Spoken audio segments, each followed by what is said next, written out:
Nganong ang giving challenging kayo? Tungod kay when you give by revelation, meaning God has revealed into your heart a certain amount, ihatag na para sa imong first fruit.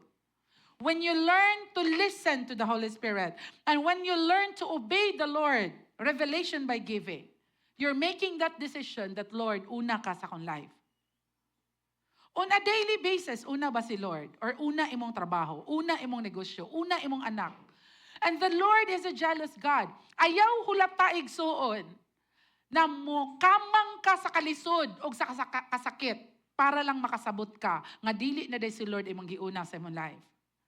We need to come back to that principle of God being first. And the first fruit offering is an avenue for us to show to God that you are first, Lord, in my finances. Walay kay matawag nga ako Wala kay matawag nga imo today. Because tanan hinatag sa Dios o gikan sa Dios. Even your life.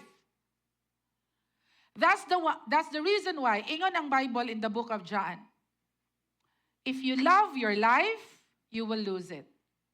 Ang sa ingon sa Bible, kung higugmaon nimo imong kinabuhi, you will lose it.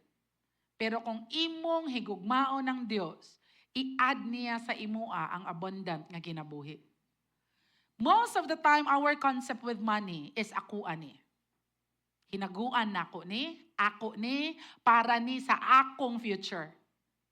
If the Lord would reveal to you today that certain amount of money, give it to the Lord. And what you think nga para sa future nimo, for example, mas dako pa diyang ibalik ni Lord ana nga future. Because Ginoo siya.